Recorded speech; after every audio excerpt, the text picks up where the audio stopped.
బహుగణ సంభాషణలో ఉన్నాం. అంటే రఘుగణునికి భరతుడు తత్వోపదేశమును చేస్తున్న భాగాన్ని నిన్న మనం కొంత అనుసంధానం చేశాం. తస్మాత్ నర అనంగ అసంగ సుసంగజాత జ్ఞానాచిన దైవ వివృత్న మోహ. అసంగం, దేని యందు ఆసక్తి లేకపోవుట, సాంసారిక విషయముల యందు ఆసక్తి లేకపోవుట అనేటువంటి ఖడ్గంతో మోహాన్ని ఛేదించి, అదే ఖడ్గం జ్ఞానం. జ్ఞానం అనేటువంటి ఖడ్గంతో మోహాన్ని ఛేదించి హరిం తదీహాకథన స్థుతిజ్ఞాం లబ్ధ స్మృతి. శ్రీహరిని కోరి అతని కథలు చెప్పుకొని, అతని కథలు వింటూ జ్ఞానమును పొందినవాడై లబ్ధస్మృతి యాతి అతిపారం అధ్వన. ఈ సంసార అటవీ మార్గాన్ని దాటి లక్ష్యాన్ని చేరగలడు అని చెప్పుకున్నాం. దీన్ని మరికొంచెం వివరిస్తూ దురత్యే అధ్వని అజయా నివేశిత. ఈ సంసార మార్గం దాటరానిది, దాటలేనిది. అందులో మనమందరం మాయతో ప్రవేశించబడి రజస్సు, తమస్సు, సత్వము అనేటువంటి విభాగాన్ని దృష్టిలో పెట్టుకొని వాటికి సంబంధించినటువంటి కర్మలనే చేస్తూ అర్థపర పరిభ్రమను, పురుషార్థములను, ప్రయోజనములను కోరుతున్నవాడై సంచరిస్తూ భవాటవీ వ్యాధి నా శర్మ విందటి. సంసారం అనేటువంటి అరణ్యానికి వెళుతాడు. ఆ అరణ్యంలో సుఖాన్ని, సంతోషాన్ని పొందడు. ఈ అడవిలో ఓ 6 దొంగలు ఉంటారు. మనం చెప్పుకున్నాం కదా, కామ, క్రోధ, లోభ, మోహ, మద, మత్సరం అనేటువంటి 6 దొంగలు మనము తెచ్చుకున్నటువంటి, దాచుకున్నటువంటి, సంపాదించి పెట్టినటువంటి ధనాన్ని అపహరిస్తారు. వారికి ఉన్న నాయకుడు కునాయకుడు, దుష్టుడు, బలంతో స్వీకరిస్తాడు. అక్కడే కొన్ని గోమాయువులు, నక్కలు కూడా ఉంటాయట. అవి మన శరీర భాగాన్ని, అర్ధ భాగాన్ని లాక్కుంటాయి. అజాగ్రత్తగా ఉంటే చాలు. నక్కలు ఏం చేస్తాయి? కొంచెం ఉంటాయి. కొంచెం ఏమరపాటు ఉంటే అమాంతం వచ్చి మనం ఆక్రమిస్తాయి.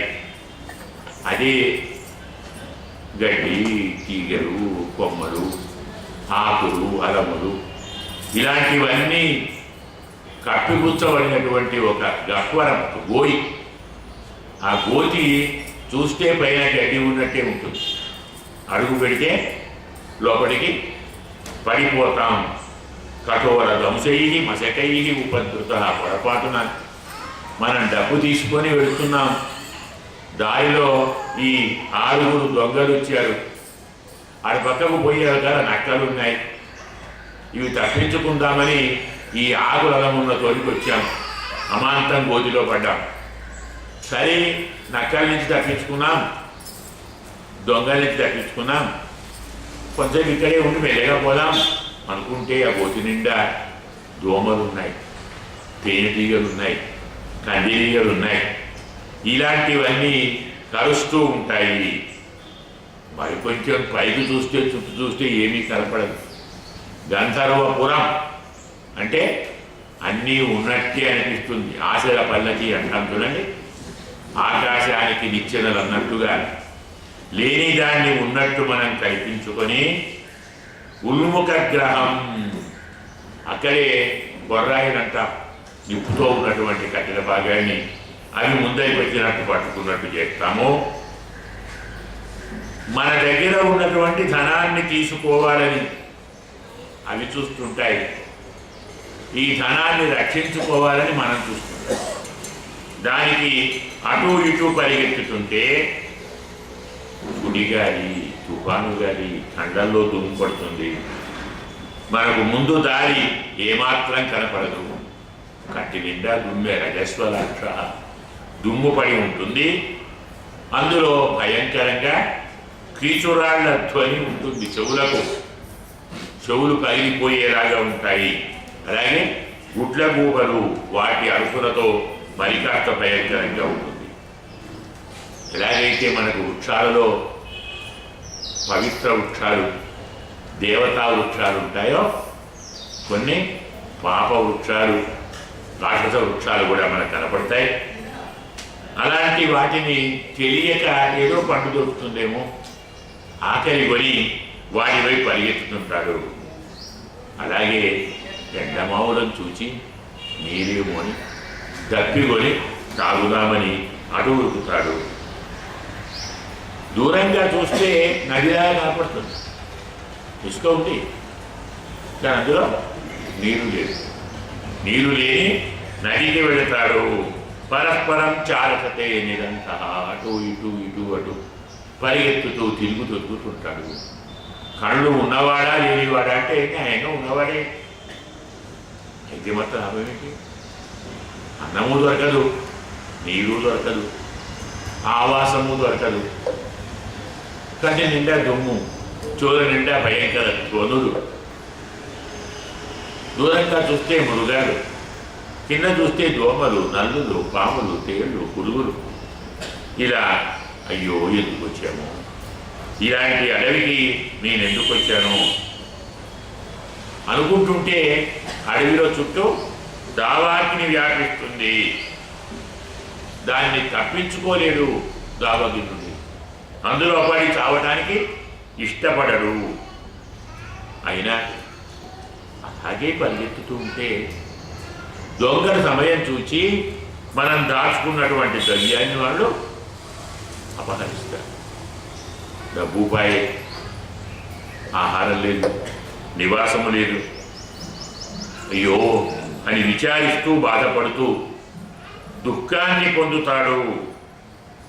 లేని దాన్ని ఉన్నట్టు భావించి అలాంటి నగరానికి వెళుతున్నామన్న ఆలోచనలతో ఆశలతో ఆనందము లాంటి దాన్ని ఒక క్షణకాలం పొందుతాడు. కానీ నడిచిపోవాలంటే దారి నిండా ముళ్ళే, అన్నీ గులకరాళ్ళు, గులకరాళ్ళు కాళ్ళ పుచ్చుకొని ఉంటాయి. పర్వతాలు ఎక్కాలి అనుకుంటే ఎక్కలేడు. ప్రతి అడుక్కు కింద జారి పడుతుంటాడు. వేసవి సూర్యాతపంతో కాళ్ళు కాలుతుంటాయి. కుటుంబాన్ని పోషించుకోవాలి, దానికి ధనం కావాలి. ఆ ధనాన్ని తెచ్చుకుందామని తీసుకొస్తే దొంగలు దాన్ని హరించారు. ఎక్కడో దాక్కుందాం అని గోతిలో ఓ మూలకు దాక్కోకపోతే అక్కడే పేట కొడకిలో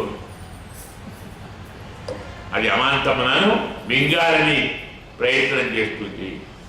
దాని నుంచి తప్పించుకుందాము అనుకుంటే ఈ పక్క చిన్న చిన్న పాములు పైకొచ్చాయి. మరో పక్క ముందరికి పోదాము అంటే ఓ చీకటి నూతి కనబడింది. ఈ మామూలు గోతి నుంచి మనం చీకటి నూతిలో పడిపోతాము. మహా చీకటి అంధకారంలో ఉంటాము. అక్కడ ఏదో ఉన్నాం కదా, ఇంత దక్కైతుంది, అక్కడ అవుతుంది, దొరకకపోతుందా, ఏదో ఒక రసం దొరకకపోతుందా అని దొరికిన రసాన్ని తీసుకుందామని చూస్తే చక్కని తేనె చెట్టు కనబడి, అబ్బా తేనంతా నాదే కదా అని ముందరికి పోతే తేనె దొరకకపోగా ఆ తేనెటీగలు వెంటబడి కరిచి మరీ తరిమి కొట్టాయి. అతి కష్టమైన దాని నుంచి కూడా తప్పించుకొని కొంచెం ముందరికి వచ్చి మరి కాస్త ముందరికి పోతే చల్లగాలు. పగలంతా ఎండ, రాత్రంతా పాములు, తేళ్ళు, చలి, వర్షము, కింద రాళ్ళు, చుట్టూ అడవి, ఆ పైన తేనెటీగలు, ఆ పైన దోమలు, నల్లులు. ఏమి చేయగలడు? దోమలను వారించుకోగలడా? నల్లులను వారించుకోగలడా? పాములను తప్పించుకోగలడా? కొండ చెరువులను దాటి వెళ్ళగలడా?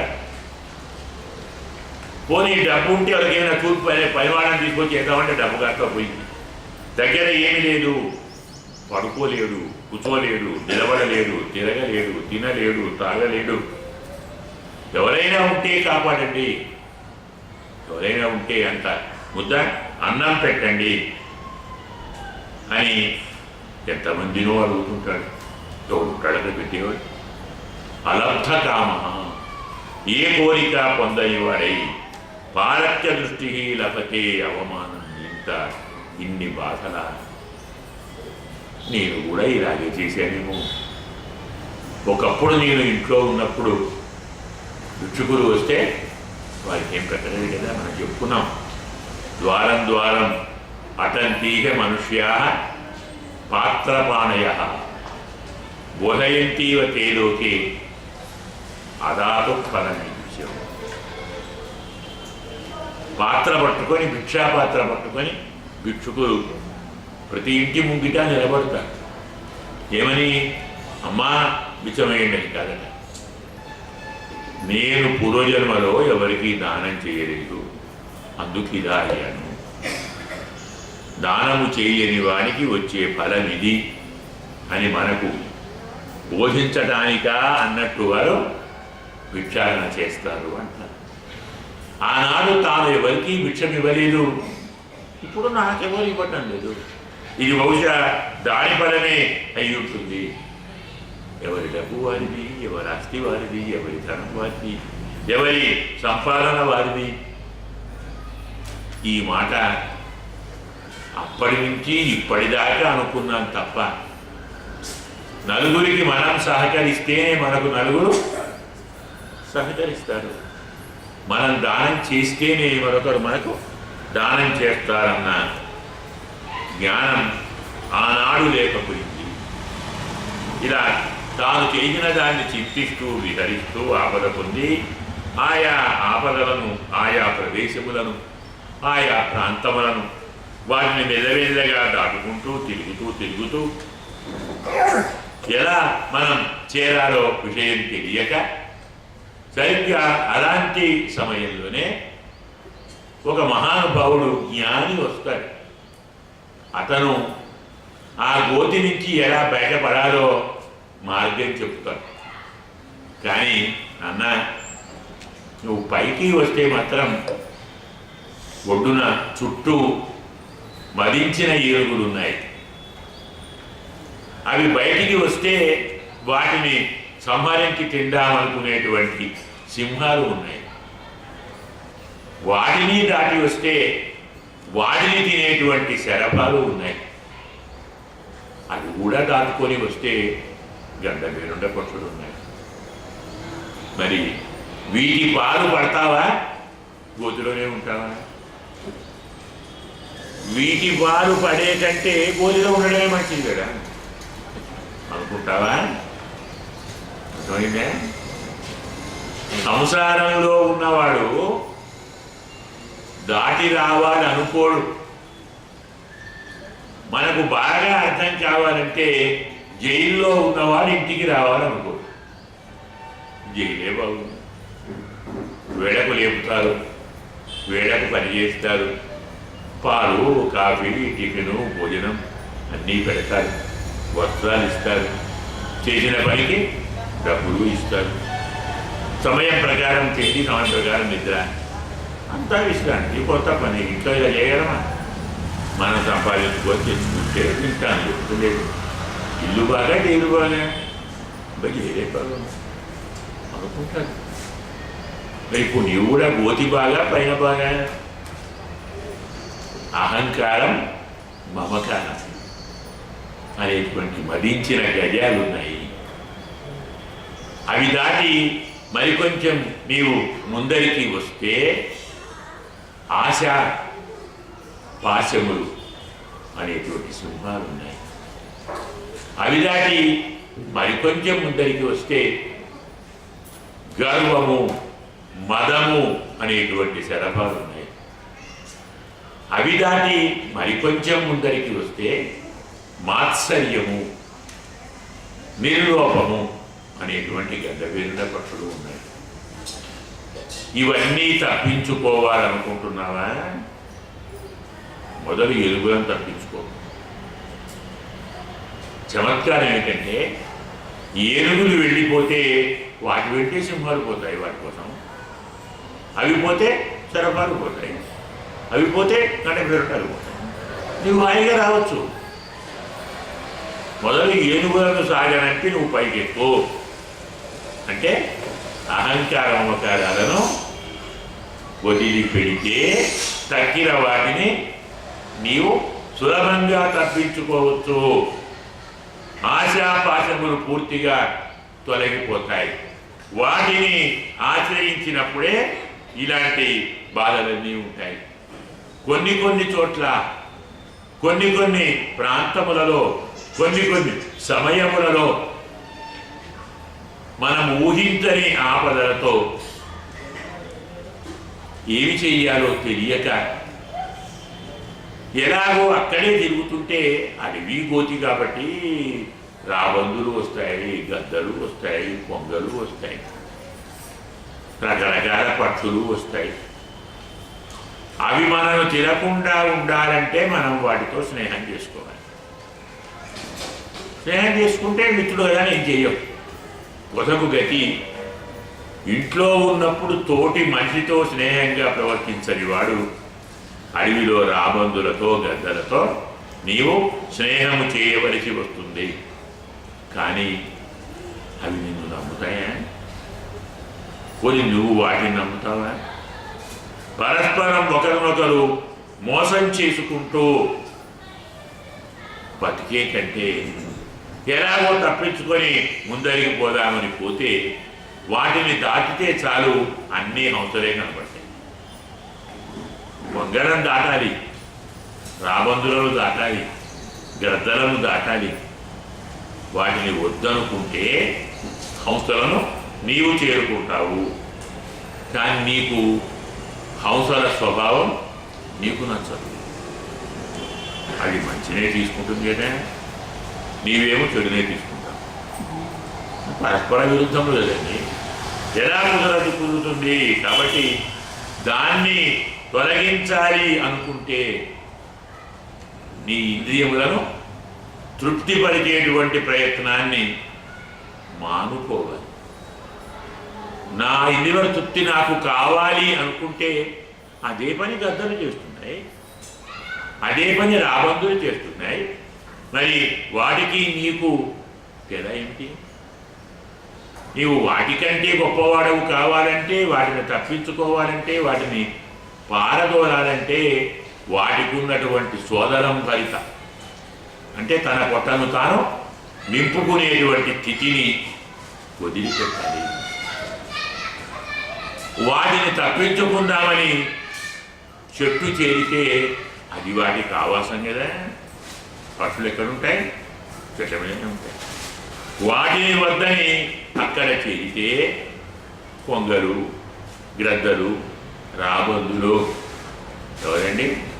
సుత, దార, బంధువులు. అంతే కదా.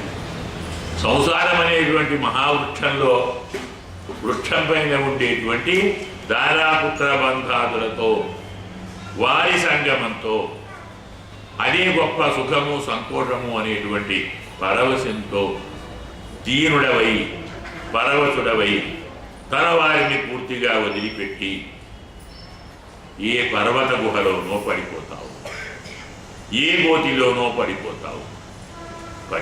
పడిపోతూ రక్షించుకోవటానికి ఏదో ఒక తీగను పట్టుకుంటాం. తీగ అని పట్టుకుంటాం. అది తీగ కాదు, మహాసర్పం. సర్పాన్ని పట్టుకొని ఎలాగో మెల్లగా గోతులోకి దిగావు. దిగిన తర్వాత తెలిసింది సర్పమని. మళ్ళీ పైకి రాలేవు. పైకి వద్దామంటే రెడీగా ఉన్నాయి ఏనుగులు. కింద ఉందాము అంటే మనం చెప్పుకున్నాం ఇప్పుడే చాలా రకాలు ఉన్నాయి. కాబట్టి ఏదో రీతిలో పెద్దలను, మంచివాడిని, ఉత్తముణ్ణి ఆశ్రయించి అతను చెప్పినటువంటి మార్గంతో మళ్ళీ చిన్నగా పైకి వచ్చేదాకా అయ్యో అనుకుంటావు. పైకి రాగానే నేను ఆపదం దాటాను కదా, నా దారి నాది. అంటే మనం పరమాత్మను, భగవంతుణ్ణి ఎందుకు స్తోత్రం చేస్తాం? ఆపదలు వస్తాయి కదా. ఆయన పేరే అది కదా, ఆపద మొక్కులవాడా అంటే. ఆపదలు లేవు, ఆయనతో మనకేం పని? లేచాం, స్నానం చేశాం, తిన్నాం, పడుకున్నాం, లేదా ఉద్యోగానికి పోయాం, సంపాదించుకున్నాం, మళ్ళీ తెచ్చుకున్నాం, తిన్నాం, తిరిగాం, అయిపోయింది. ఆపద వచ్చినప్పుడు మాత్రమే స్వామిని తలుస్తావు, లేకుంటే ఆయన పూర్తిగా మర్చిపోతావు. ఇప్పటికీ అలాంటి వాటితో ఉన్న స్థితిని నీవు తెలుసుకోలేవు. కాబట్టి రఘుగణ, నీవు కూడా ఇప్పుడు ఈ స్థితిలోనే ఉన్నావు. దీన్ని భవాటవి అంటాం, మనం అందరూ చెప్తారు.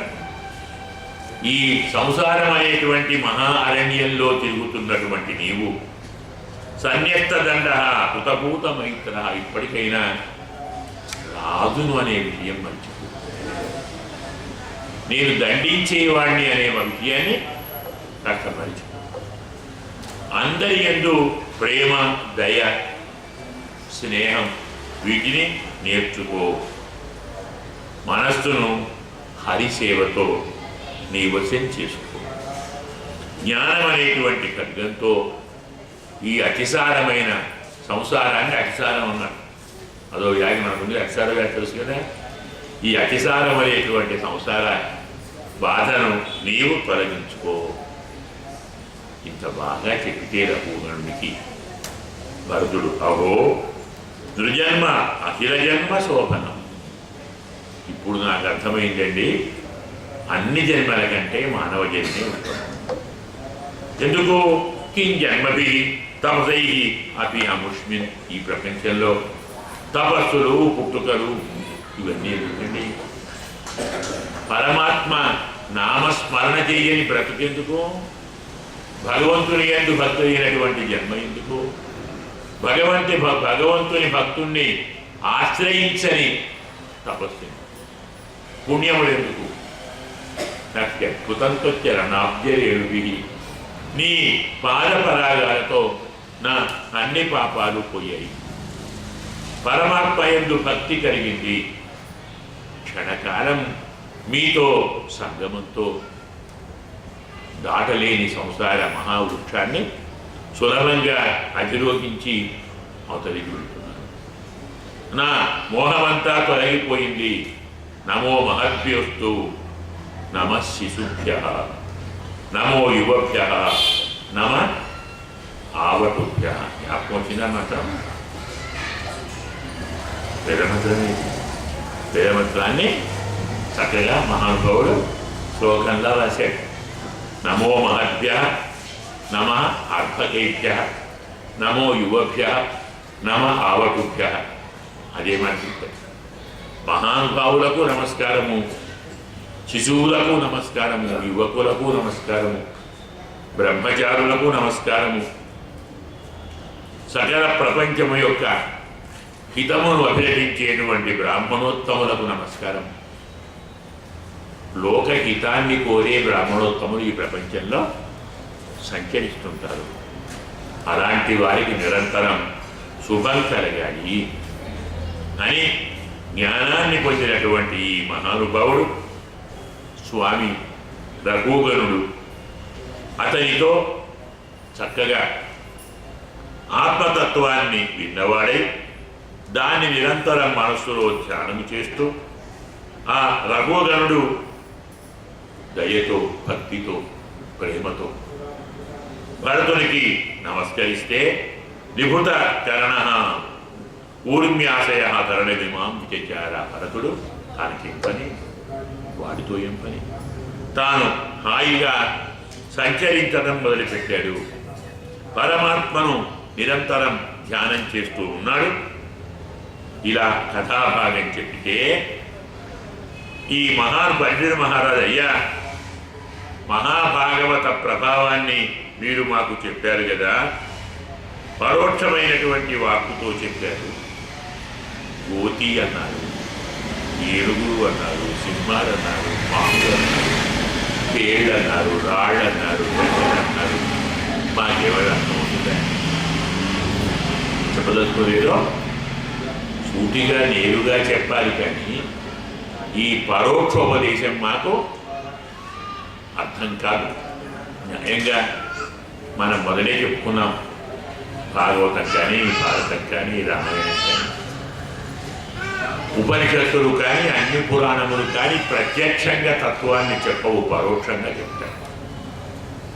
మనం చెప్పుకున్నాం భారతంలోని లాక్షాగృహ దాహం అనుసంధానం చేసుకున్నాం.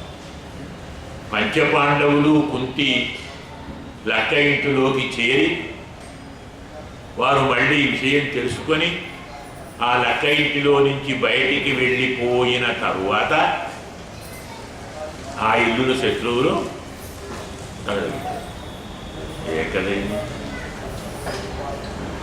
వారు ఉండగా కాల్చారా, వారు పోయిన తర్వాత కాల్చారా? ప్లానింగ్కి వారిని అందులో పెట్టి కాల్చాలి కదా, మరి పోయినా కాల్చారేంటి? అదో కథ అంటే అదే కథ అర్థం కాదు. తత్వం తెలిస్తే అర్థం. లక్క ఇంటిలో నుండి 5 పాండవులు కుంతి బయటికి వెళ్ళిపోయిన తరువాతే లక్క ఇంటిని దహించారు. ఈ లక్క ఇంటిలో నుండి 5 ప్రాణాలు బుద్ధి బయటికి పోయిన తరువాతే దీన్ని దగ్గర పెట్టారు కదా. అదే కదా ఎందరికి అర్థమవుతుందండి? లక్క ఇంటిలోకి వచ్చారు, బయటికి వెళ్ళిపోయారు, తగలబెట్టారంటే ఏ కదండి అంటారు. మన కదరా బాబు, మన శరీరం ఎప్పుడు లాక్షాగృహమే, ఎప్పుడు అది తగలబడాలని సిద్ధంగా ఉంటుంది. నిప్పు అంటుకుంటే కాలిపోతుంది కదా, కాలిపోదా? అలాంటిది ఇందులో 5 ప్రాణాలు ఉంటాయి, ఓ బుద్ధి ఉంటుంది. అవి ఉంటే ఎవరు తగలబెట్టరు, అవి పోతే తగలబెట్టరు. ఇలా మొత్తం మన కథలన్నీ పరకీయ ఉపదేశములుగా చేసుకుంటాం. దానిలోని భావాన్ని చెప్పండి అంటే మనం మొదలే చెప్పుకున్నాం కదా, సంసారం అనేటువంటి పెద్ద గోతిలో, పెద్ద అడవిలో ధనమును తీసుకొని వస్తున్నవాడు ఒక పురుషుడు, అంటే ఒక జీవుడు. ఏమిటా ధనం? సంచితం, ప్రారంభం అనేటువంటి కర్మ, పూర్వజన్మ కర్మ అనేటువంటి ధనాన్ని లెక్క పెట్టుకొని ఇందులోకి వచ్చాడు. ఈ కర్మ వల్ల కలిగినటువంటి పాప పుణ్య సముదాయం ఉండే భోగము, యోగము, పోని రోగము, వీటిని తీసుకోవటానికి మనకు 5 వర్గాలు వచ్చాయి. ఒక విధంగా చెప్పాలంటే మనకు పద్మపురాణంలో ఒక కథ ఉంది. దొంగలు వచ్చాడు, ఒక వ్యక్తిని అడ్డగించాడు. వాడు చాలా మంచివాడు. పాపం, నాయనా మీకు ఏది ధనం కావాలా, వాడు తీసుకోండి. అదేమిటా? రావు, మీకు ఇవ్వాలి తప్పదు, ఇవ్వకుంటే మీరేం ఊరుకోరు, కొడతారు, చంపుతారు, హింసిస్తారు. మీకు బాధ, మీకు కావాలి తీసుకోండి. నువ్వు మాకు నచ్చావురా, నువ్వు మాతోటే ఉండు. అతన్ని వారు తమలో కలుపుకున్నారు. వాడితో కలిసి తిరిగాడు. వీడు ఇచ్చినది 6 లక్షలు, దొంగల వల్ల పొందినది 60 లక్షలు. అబ్బా, ఇది కూడా చాలా బాగుంది అనుకున్నాడు. అదే చెప్తారు పద్మంలో స్కందాలు. అర్థమైంది ఏమన్నా? అయి ఉండదు. మనము చేసుకున్న కర్మ ఇంతైతే కామ, క్రోధ, లోభ, మోహ, మలమత్సరముతో అది ఇంత అవుతుంది కదా కర్మ. దొంగలు మంచోళ్ళండి, డబ్బు అంటే మరికొందరు దొంగలకు అవకాశం కల్పిస్తారు కదా. ఇవే మనకు 5 వర్గము. ఈ ధనాన్ని ధర్మబద్ధంగా వాడినప్పుడు, కష్టపడి సంపాదించినప్పుడు, ధార్మికంగా సంపాదించి ధార్మికంగా ఏం చేసి సాధువులకు, సజ్జనులకు, పుణ్యకార్యములకు వాటిని ఆచరిస్తే ఖర్చు పెడితే దొంగలు రారు, దాచుకుంటే దొంగలు వస్తారు కదా. దానం, భోగ, నాశ గతయ భవంతి విత్తస్య. ధనానికి మూడే స్థితులు. ఒకటి దానము, రెండవది అనుభవము, మూడవది నాశం. దానము చేయక తాను అనుభవించకుండా ఉంటే మూడో గతి. దొంగలో దొరలు ఉన్నదాన్ని వారు తీసుకొని పోతారు. భార్య, పిల్లలు, బంధువులు వీరంతా మనం చెప్పుకునే వారు గద్దలు, రాబందులు, ఇంకొకటి. అక్కడ కలిసేటువంటి మిత్రుడైనటువంటి వాడు మనకు గురువు గారు. ఈ గురువు గారు తత్వాన్ని బోధిస్తారు. మనకు కనపడేటువంటి తేనె చెట్టు ఉందే, న్యాయంగా ఇది వాస్తవంగా జ్ఞానసారమే, అది మధువే. కానీ దాన్ని పట్టుకుని రావంటే ఎదిగలుగుతాయి. జ్ఞానాన్ని పొందాలి అనే ప్రయత్నం మనం చేస్తే మన భార్య, పుత్రాలు, బంధువులు మనకు అడ్డుపడతారు.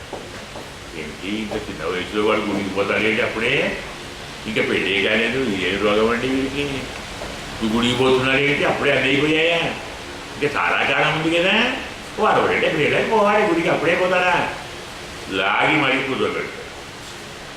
పోనీ 60 ఏళ్ళ పోదాం అనుకుంటే నీకేం రోగం అయ్యా, కాళ్ళు చేతులు పాడైపోయాయి, గుడికి నచ్చిపోతావా, ఉంటాయా కాళ్ళు చేతులు, మంచిగా పడిపోయి ఎవరు రావాలి, అది వడవచ్చు అక్కుదా మూల, అప్పుడు చేతగాదు, ఇప్పుడు చేయలేదు. ఇదే భగవంతుడు.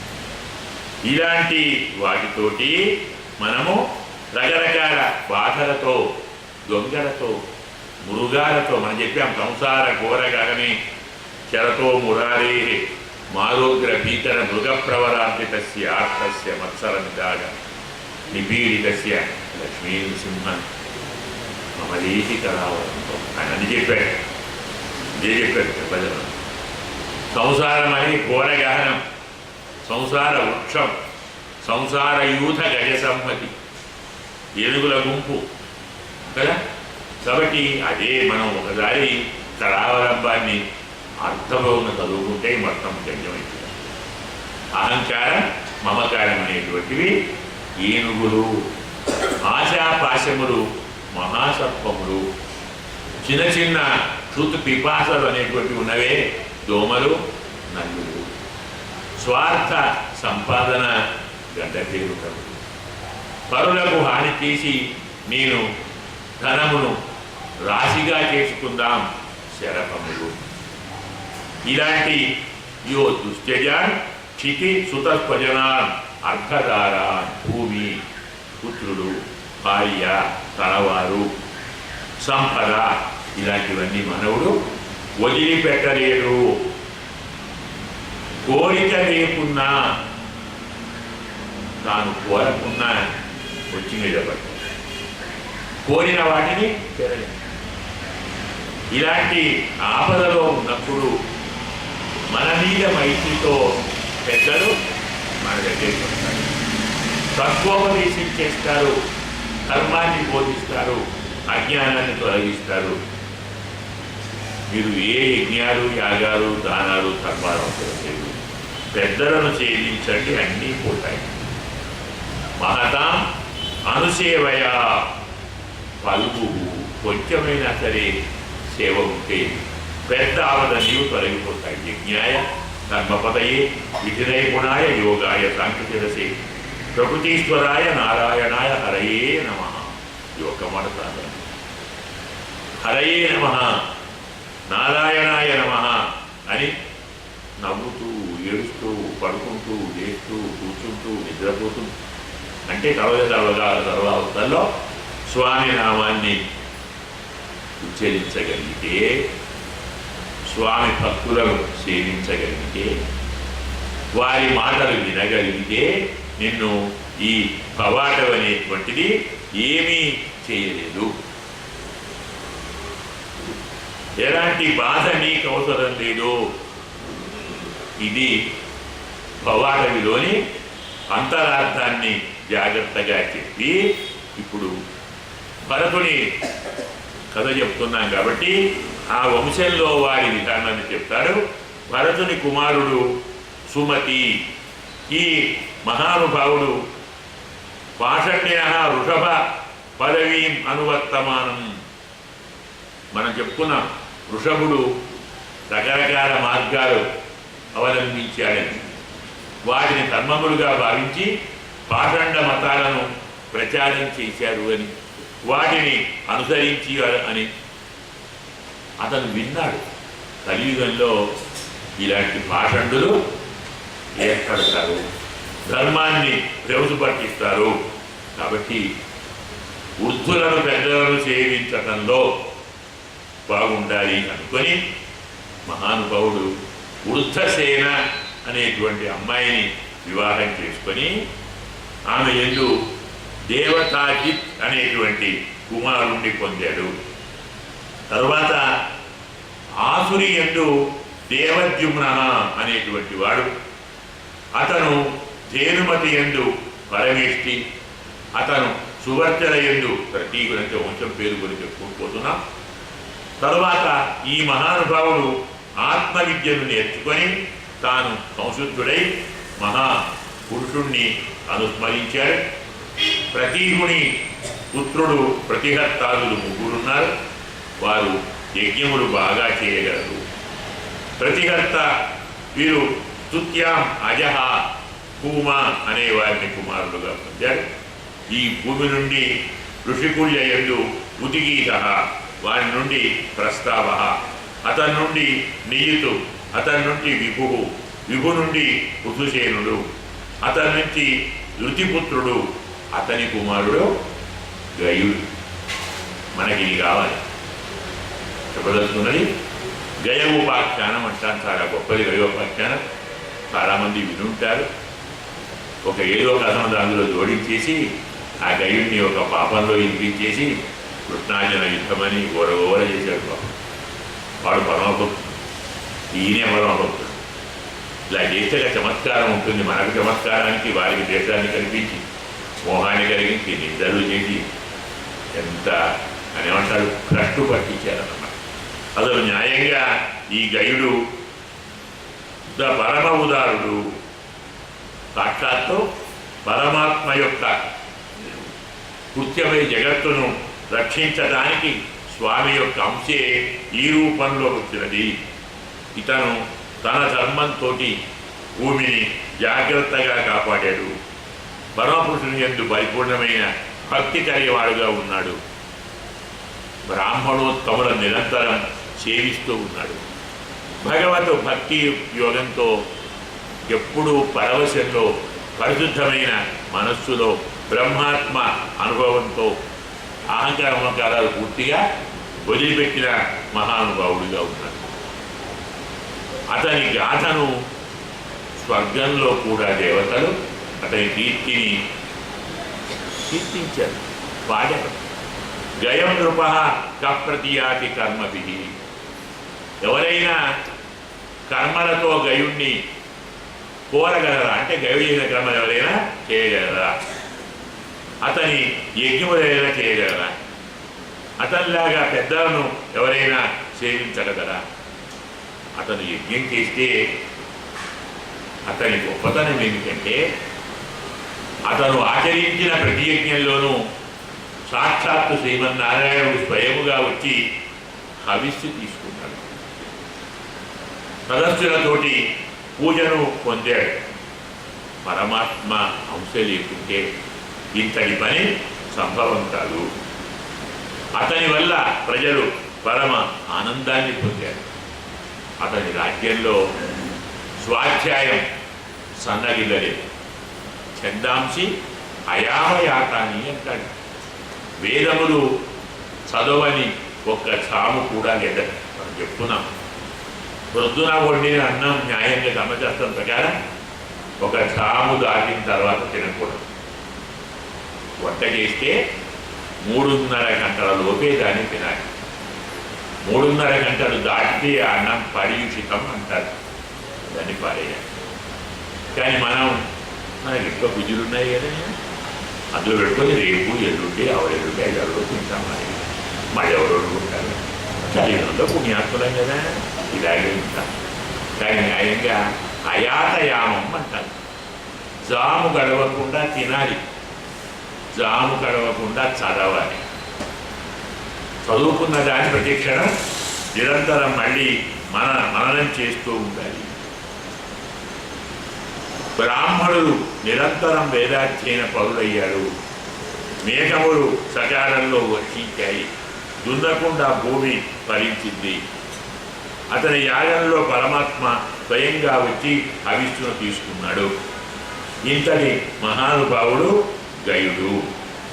ఈ మహానుభావుడికి మనకు ఉత్కల ఆమె యందు మరీచి, అతనికి హిందుమతి యందు బిందుమా, అతనికి అఘ, అతనికి మధు, అతనికి సుమనసుడు, అతనికి వీరవ్రతుడు, ఇక రకరకాల శ్లోకాలు చెప్పి వీళ్ళు చెప్పి ఇదంతా ప్రియవ్రత వంశం.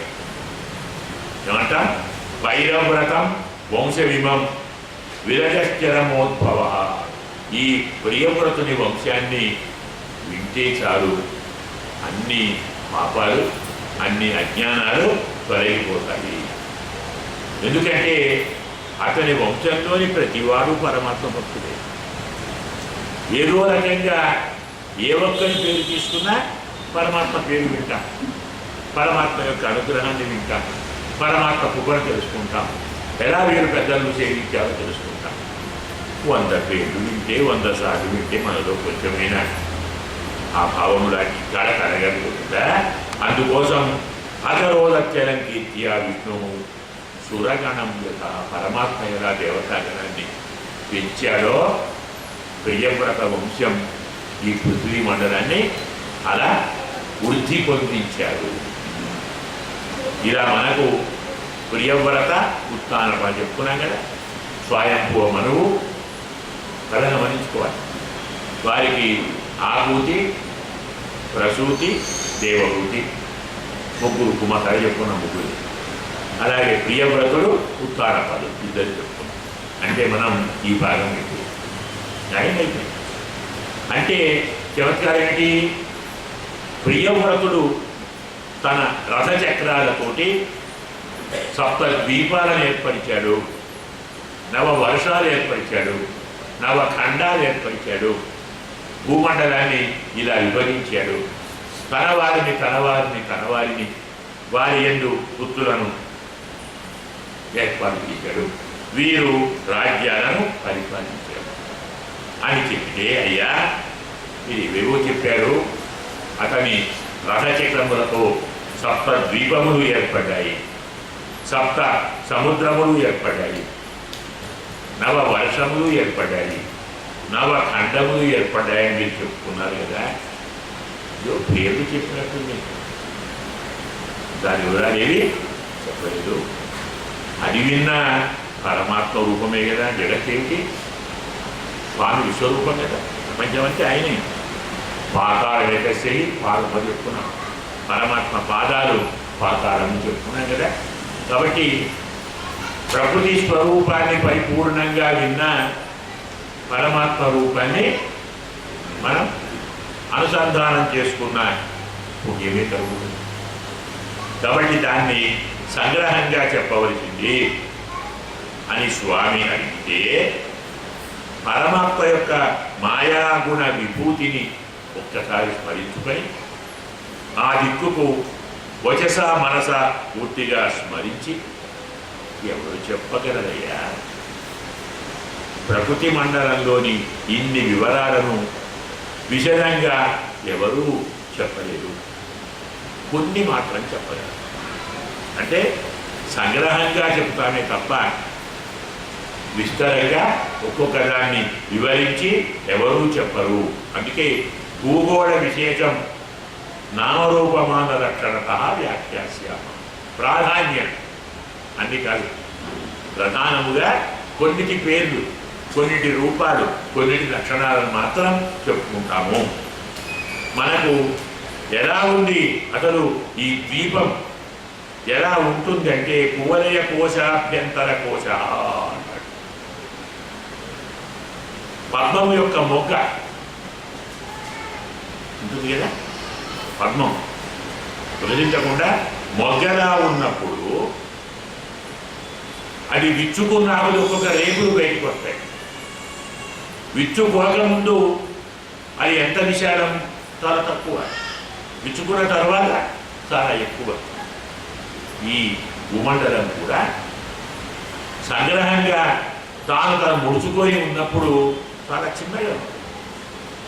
విభాగం చేసి విస్తరిస్తే చాలా పెద్దగా ఉంటుంది. నియుత యోజనం అంటాడు. నియుతం అంటే 10 లక్షలు. 10 లక్షల యోజనముల విస్తారముగా ఉంటుంది. సమవర్తులంగా గుండ్రగా ఉంటుంది. పుష్కర పత్రం పద్మపత్రం లాగా ఉంటుంది. వీటి మధ్యలో ఉండేది ఇలావృతం అనేటువంటి ఆభ్యంతర వర్షము. ఈ వర్షం యొక్క నాభిలో అంతటా వ్యాపించి ఉండేటువంటి సువర్ణగిరి, దీన్నే మేరుగిరి అంటారు. దీనికి అది మేరుగిరి. ఈ పద్మానికి కర్ణిక అంటే మధ్య భాగంలాగా ఉంటుంది.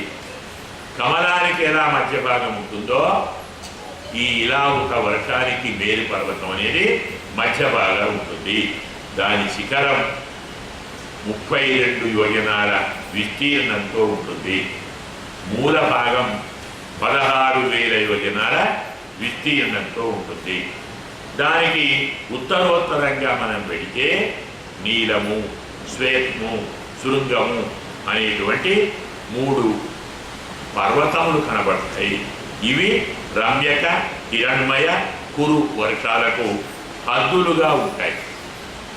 అంటే రమ్యక వర్షానికి మనము నీలము, హిరణ్మయ వర్షానికి శ్వేతము, కురు వంశానికి శృంగవాన్ అనేటువంటి పర్వతాలు సరిహద్దులుగా ఉంటాయి.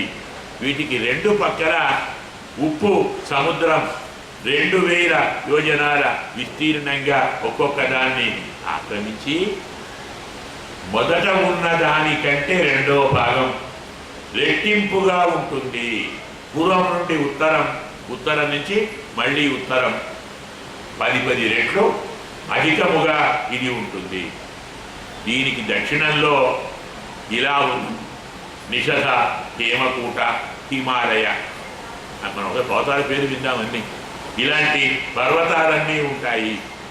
ఎలాగైతే అక్కడ మనం నీలము, శ్వేతము చెప్పుకున్నామో ఇక్కడ నిషధ, హేమకూట, హిమాలయములు హరివర్ష, కింపురుష, భారత వర్షములకు అవధులుగా ఉంటాయి.